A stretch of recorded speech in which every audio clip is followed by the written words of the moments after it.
Moving on, the Parkland girls volleyball team is one step away from repeating as a PIAA AAA champion. The Trojans won their semifinal matchup last night against Upper Merion and will now face Hempfield from District 3 Saturday in York for the title. As Tom Mykrantz reports, last night's win didn't go the distance like the quarterfinal with Bishop Shannon, but it didn't come easy either.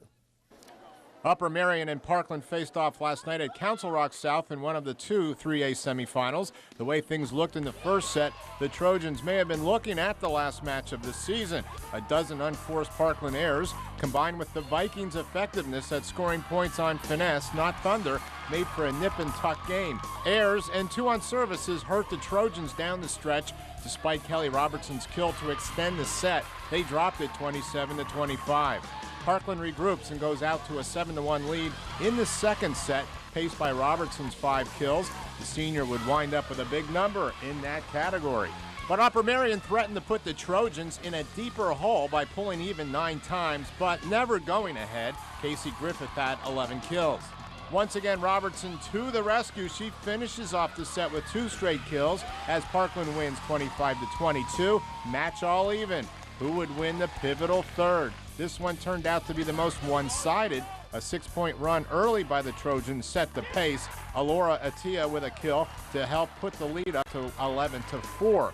Taylor Krause, who along with Robertson will join National Power Penn State next fall, comes up with a nice spot as Parkland wins set 3, 25-12.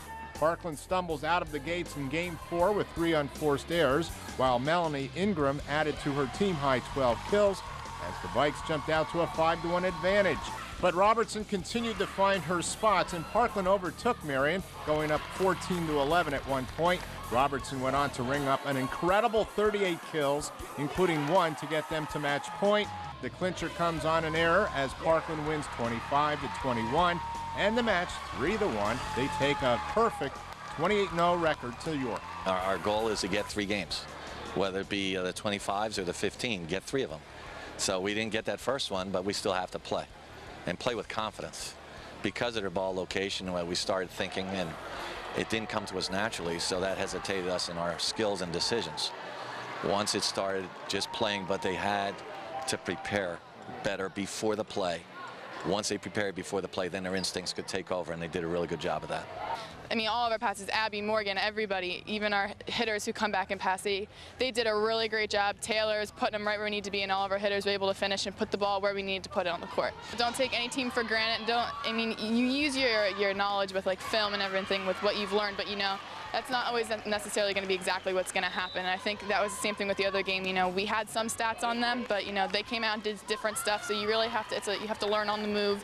And yeah, definitely Saturday helped us, you know, get your stuff done quick, and you know, you don't have to worry about, you know, all the extra games. More good news as the Trojans prepare for Saturday's final. Robertson was named an Under Armour first-team All-American, while Taylor Krause was named to the second team. On the scene at Council Rock South High School, Tom Mykrantz, 2 Sports.